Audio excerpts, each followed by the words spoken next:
भगवान श्री कृष्ण को जब आनंद लेने की इच्छा होती है तो वो अपने शरीर से एक शक्ति प्रकट करते हैं, जिसे श्रीमती राधा रानी, जिन्हें भगवान की आह्लादनी शक्ति कहा जाता है, जो भगवान को आनंद प्रदान करती हैं। तो श्रीमती राधा रानी की महिमा, राधा तत्व, राधा भाव, राधा लीला, राधा रानी के बारे में सुनना सुनाना भक्तों, ये हमारे बस की बात नहीं है। ये सब बोलना पूर्ण रूप से हम असमर्थ हैं, क्योंकि जिस राधा रानी को स्वयं कृष्ण नहीं समझ पाते हैं तो हम और आप क्या चीज है। हम भगवान श्री कृष्ण के बारे में जानते हैं कि भगवान श्री कृष्ण सब तत्वों के तत्व हैं। भूमि रापनलो वायु खम मनो बुद्धि रेवचे, भूमि तत्व, जल तत्व, वायु तत्व, अग्नि तत्व, सब तत्वों के तत्व श्री कृष्ण है। परंतु कृष्ण का तत्व कौन है? कृष्ण का भी तत्व है श्रीमती राधा रानी, जो करोड़ों करोड़ों ब्रह्मांड को कृष्ण चलाते हैं। वो अर्जुन को कहते हैं, अर्जुन मैं अपने आंख के इशारे से करोड़ों करोड़ों ब्रह्मांड चलाता हूं, लेकिन भगवान कृष्ण को भी चलाने वाली कौन है? श्रीमती राधा रानी। बंधु, भगवान की अनेक शक्तियां हैं, उनमें 3 शक्तियां प्रमुख हैं भगवान की: तटस्था शक्ति, बहिरंगा शक्ति और अंतरंगा शक्ति। और भगवान की अंतरंगा शक्ति के भी 3 पार्ट है, 3 विभाग: संवित शक्ति, संधिनी शक्ति और आह्लादनी शक्ति। तो श्रीमती राधा रानी है भगवान की आह्लादनी शक्ति, अर्थात कृष्ण कौन है? शक्तिमान, और राधा उस शक्तिमान की है शक्ति। चैतन्य चरितामृत में लिखा है, हमारे आचार्य लोग कहते हैं कि राधा रानी कौन है? राधा पूर्ण शक्ति कृष्ण पूर्ण शक्तिमान, दो वस्तु भेद नहीं शास्त्रेर प्रमाण। यानी इन दोनों में कोई अंतर नहीं है। राधा रानी कौन है? भगवान की शक्ति। बिना शक्ति के शक्तिमान का कोई वजूद है, चलता है? तो बंधुओं, राधा रानी की महिमा के बारे में, राधा तत्व के बारे में हम लोग राधा भाव को समझना और राधा रानी की लीलाओं को समझाना, ये तो असंभव है। ये तो वैसा ही होगा जैसे बहुत सुंदर खीर में किसी ने कंकड़ डाल दिया है। बहुत सुंदर खीर हो, कंकड़ डाल दो तो बताओ, वो तो बिगाड़ने का काम हो गया ना। ठीक राधा रानी जो है हमारी, उनके बारे में कितना भी हम बोलें तो वो उनकी लीलाओं को बिगाड़ने के बराबर होगा। एक रास्ता है श्रीमती राधा रानी के बारे में। रासपंचा अध्याय में विश्वनाथ चक्रवर्ती ठाकुर लिखते हैं कि राधा रानी को, राधा भाव को हम नहीं समझ सकते, परंतु श्रीमती राधा को उनकी सखियां तो समझ सकती है ना। जैसे ललिता, विशाखा जो 24 घंटे राधा रानी के साथ रहती हैं, तो ललिता विशाखा तो साथ रहती हैं। अगर ललिता विशाखा यदि कृपा करें तो उनकी कृपा से उनके अनुशासन में जो गोपियां हैं वो राधा रानी को समझ सकती हैं। गोपियां, यदि गोपियां कृपा कर दे तो गोपियों के अनुशासन में जो मंजरियां हैं वो मंजरियां राधा रानी को समझ सकती हैं। मंजरियों की कृपा से उनके अनुशासन में जो नीचे वो किंकरियां वगैरह हैं वो राधा तत्व को समझ सकती हैं। ये तो उन किंकरियों की, उन मंजरियों की कृपा हो जाए। कौन? जैसे रूप गोस्वामी, जीव गोस्वामी, हमारे आचार्य लोग, जो गुरु परंपरा के जो आचार्य लोग, यदि उनकी कृपा हो जाए तो उनकी कृपा के परंपरा के जो ज्ञान है, उस कृपा के परंपरा के माध्यम से हम राधा रानी को समझ सकते हैं, लेकिन मात्र केवल कृपा से। जैसे नरोत्तम ठाकुर जी अपने भजन में लिखते हैं कि रूप रघुनाथ पदे होय बे आकुति, कबे हम बुझाव से युगल प्रीति। रूप गोस्वामी और रघुनाथ दास जी के चरणों में प्रार्थना कर रहे हैं नरोत्तम ठाकुर कि हे रूप गोस्वामी जी, आप मेरे ऊपर कृपा कीजिए, जिनकी कृपा से युगल प्रीति, यानी कि आपकी कृपा से जो राधा कृष्ण का जो प्रेम है, जो प्रीति है, वो मैं समझ सकूं। तो अपने प्रयास से नहीं, अपितु गुरु वर्गों के आचार्यों के प्रयास से हम राधा रानी को, राधा तत्व को, राधा भाव को समझ सकते हैं। क्योंकि जैसे आपने देखा ना, गंगा का प्रवाह कितना प्रचंड होता है ना। यदि अगर कोई हाथी भी पार करे तो बह जाएगा, तो फिर उपाय क्या है, कैसे उस गंगा को पार किया जाए? यदि किसी राजा द्वारा या किसी बड़े नेता द्वारा उस गंगा के ऊपर ब्रिज बना दिया जाए ना, सेतु बना दिया जाए, तो हाथी की बात तो दूर रही है कि चींटी भी गंगा को पार कर सकती है।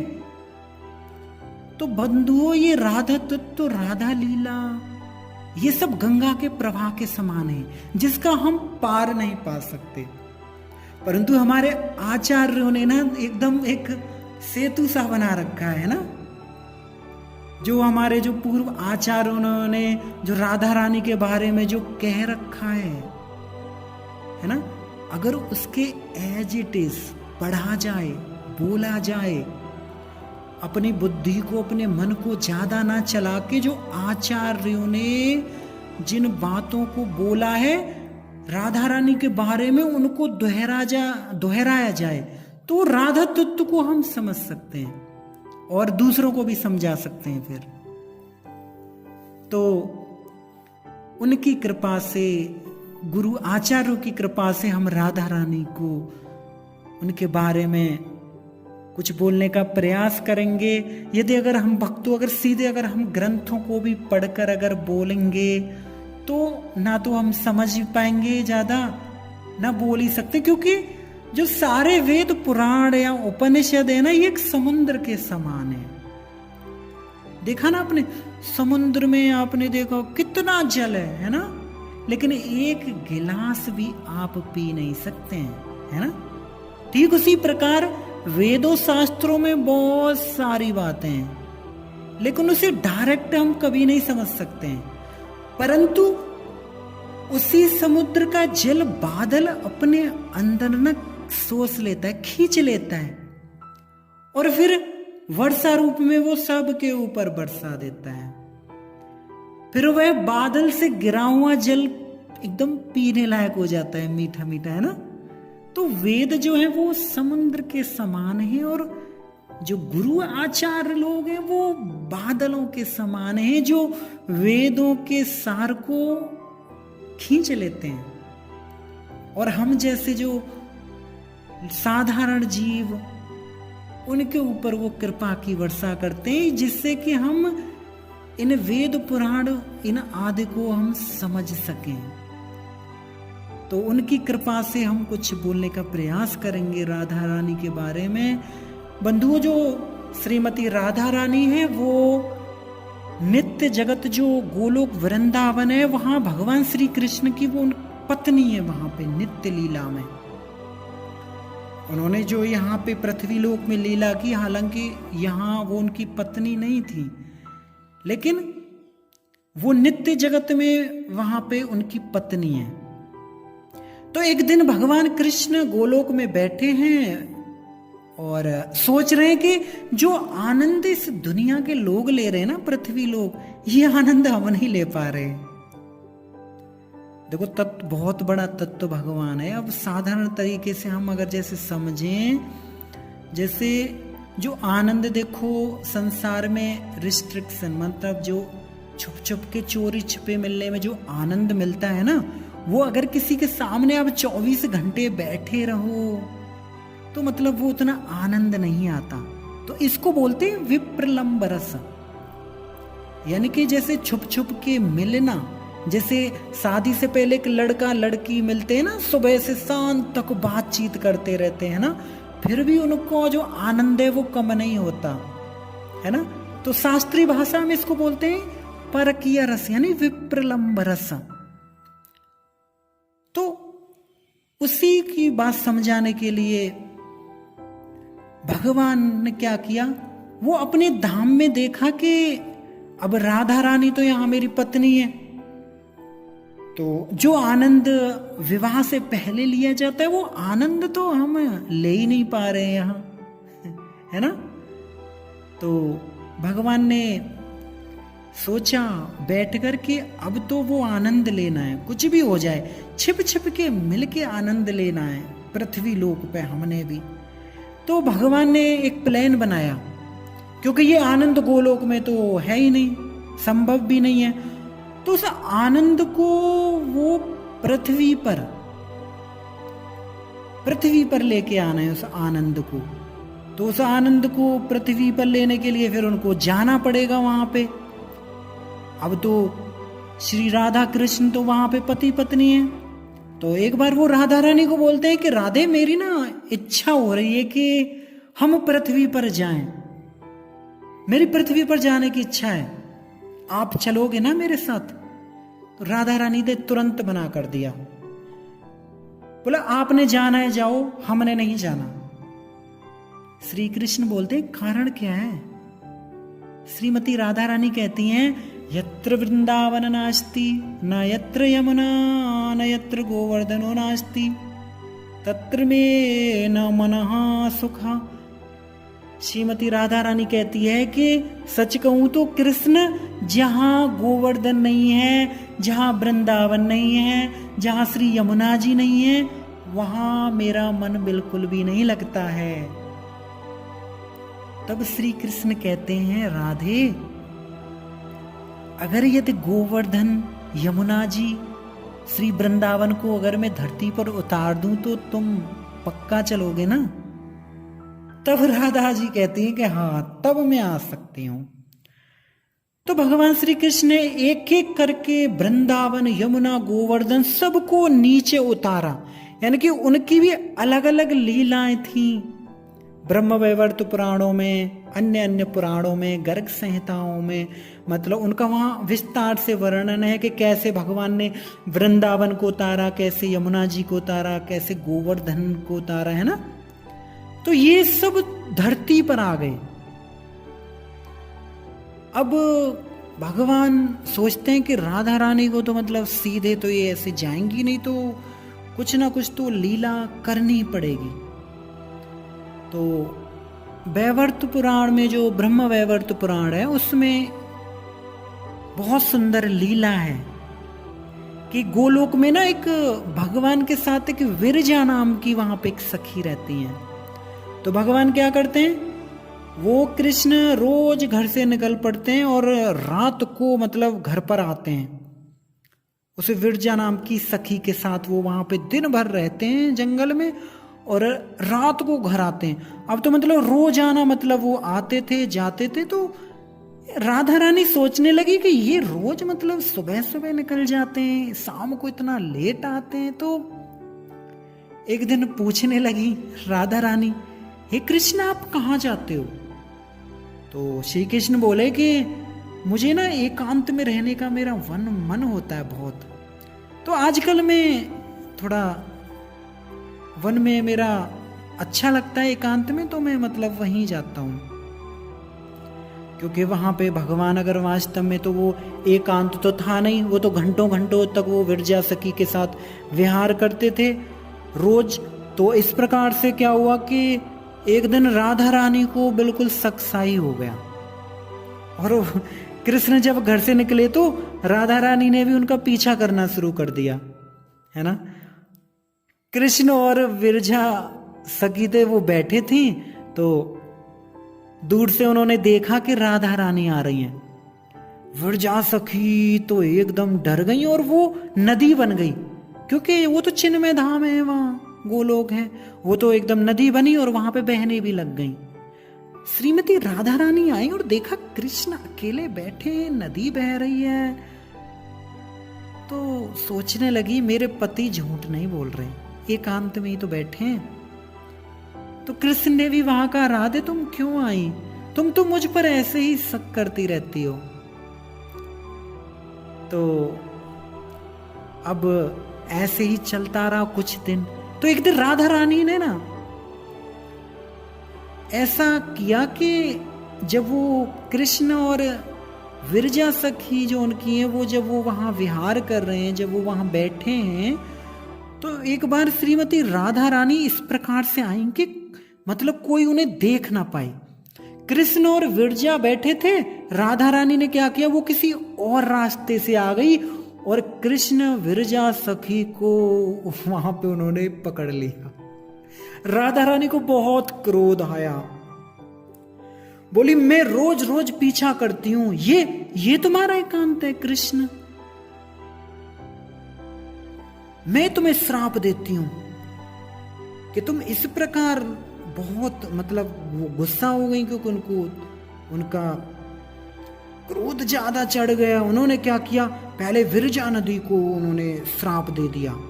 क्रोध आ गया एकदम कि तुम, जब मैं आती हूं, जब मैं तुम्हारा पीछा करती हूं तो तुम नदी बन जाती हो। राधा रानी के क्या किया, मैं तुम्हें श्राप देती हूं, तुम विरजा नदी ही बन जाओ। तो इस प्रकार राधा रानी ने श्राप दिया और भगवान श्री कृष्ण को भी श्राप दे दिया कि तुमने पृथ्वी लोक पर जैसे लोग रहते ना, पृथ्वी लोक पर रहने वाले साधारण मनुष्य की तरह तुमने हरकत की है। मैं आपको भी श्राप देती हूं कि आप 100 साल तक जाके धरती पर रहो। जब ऐसे श्राप दिया तो उसी समय वहां पे श्रीमती राधा रानी के भाई हैं श्रीदाम आए।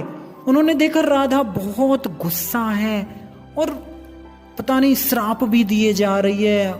श्रीदाम को भी क्रोध आ गया कि राधे तुम ये क्या बोल रही हो, तुम क्यों श्राप दे रही हो, जाओ। श्रीदाम को भी श्राप वो आ गया गुस्सा, मैं भी तुम्हें श्राप देता हूं कि तुम भी पृथ्वी पर जाओ। तो राधा रानी तो पहले से गुस्सा थी, राधा रानी को भी कहां सुनना था, वो भी गुस्से में आ गई। तू मुझे श्राप दे रहा है, मैं भी तुझे श्राप देती हूं कि तू राक्षस बनेगा तू अगले जन्म में। तो श्रीदाम भी शंखचूड़ नाम के असुर बने थे। बंधु ये सारी कथा ब्रह्म वैवर्त पुराण में। तो श्राप मिल गया, ये सब ठाकुर जी की इच्छा से ही हो रहा है, क्योंकि उन्हें पृथ्वी लोक पे आना है। वहां सब कुछ प्रकट भी हो गया, पृथ्वी लोक पे ब्रज वृंदावन भी प्रकट हो गया है सब कुछ। तो श्रीमती राधा रानी ने कहा कि कृष्ण ठीक है, मैं आपके साथ चलूंगी, लेकिन मेरे साथ एक वादा करो। बोले क्या, कि मैं पृथ्वी लोक पर जाऊंगी, लेकिन मैं जन्म लेते ही सबसे पहले मैं आपका ही दर्शन करूंगी, आपके दर्शन के बिना मैं आंख नहीं खोलूंगी। श्री कृष्ण को वचन दिया। और आप सभी जानते ही हो, जब भगवान कृष्ण आए थे तो वहां पे उन्होंने, राधा रानी ने तब आंखें खोली थी। तो अब कथा आगे हम और बढ़ाएं तो भक्तों, आप सभी जानते हो कि भगवान श्री कृष्ण हैं, उनका भी 2 जगह जन्म हुआ है ना, एक मथुरा में और एक नंद महाराज जी के यहाँ पे गोकुल में, है ना। तो राधा रानी का भी वही है, ऐसा ही सिस्टम है उनका भी, इसी प्रकार से है।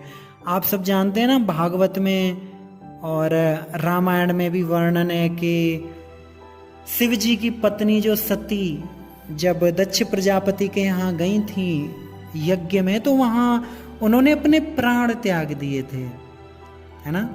तो मरते समय सती ने क्या कहा वहां पे, कि मेरे जितने भी जन्म हों केवल शिव ही मेरे पति हों, ऐसा वरदान मांगा था उन्होंने। सती जी का दूसरा जन्म कहाँ हुआ, पार्वती के रूप में, और पार्वती शिव जी का विवाह हुआ। पार्वती कौन है? हिमालय की कन्या है। वो हिमालय के घर कन्या रूप में प्रकट हुई, आप सबको पता है ना। जब हिमालय को इतना सुंदर दामाद मिल गया ना शिव जी जैसा, तो उस हिमालय का एक भाई था विंध्याचल। अब घर घर में आप सभी जानते हैं थोड़ा मनमुटाव होता रहता है भाइयों में। अब वो विंध्याचल सोचते हैं कि मेरे भाई को इतना सुंदर दामाद मिल गया। उन्होंने क्या किया? तपस्या शुरू कर दी ब्रह्मा की तपस्या शुरू की। तो ब्रह्मा जी प्रकट हो गए। बोलो क्या चाहिए? विंध्याचल कहते हैं मुझे एक ही वर चाहिए, मुझे ऐसा दामाद मिले या मुझे ऐसी कन्या मिले कि उसका ऐसा पति हो जिसकी सेवा मेरे भाई जो हिमालय है उसका दामाद उनकी सेवा करे। ऐसा दामाद मुझे प्राप्त हो। अर्थात आप सभी जानते हैं शिव जी किसकी सेवा करते हैं? हमारे श्री कृष्ण की, है ना। तो मुझे ऐसा दामाद मिले जिसकी शिव जी सेवा करें। ब्रह्मा जी ने तथास्तु, ऐसा ही होगा। तो सभी जानते हैं भगवान कृष्ण की कृपा हुई, विंध्याचल के यहाँ पे 9 कन्याओं का जन्म हुआ। 9।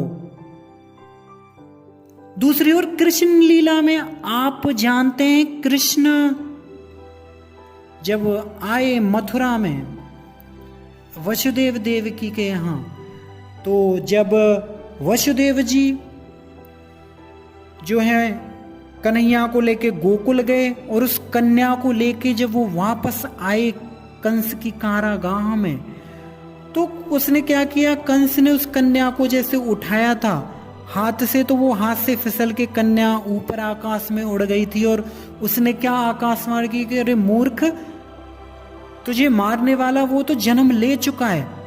और साथ ही साथ उस कन्या ने ये भी कहा था कि विंध्याचल के घर ना एक कन्या का जन्म हुआ है, उनके हाथों से बनाया हुआ जो भी भोजन करेगा वही तेरी मृत्यु का कारण बनेगा।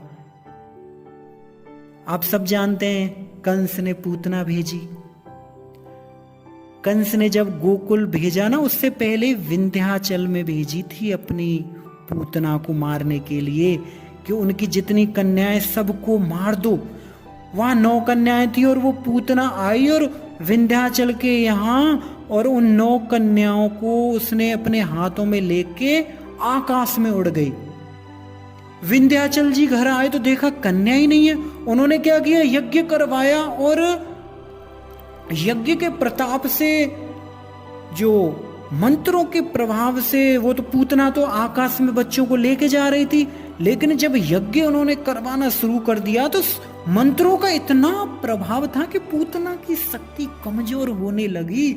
और जो कन्या है वो एक एक करके कन्या वो हाथों से गिरने लगी। पूतना तो उड़ रही है ना वो ब्रज के ऊपर, तो वो 9 कन्याएं अलग अलग गांव में जाके गिरी। उन 9 कन्याओं में 8 कन्या जहां जहां गिरी वो आगे चल के वो तो अष्टसखी बनी, और 9वीं कन्या जो गिरी वो सीधे यमुना में जाके गिरी, जो श्रीमती राधा रानी थी। तो पूतना बेचारी खाली हाथ लौट गई। पूतना तो आगे और भी कथाएं।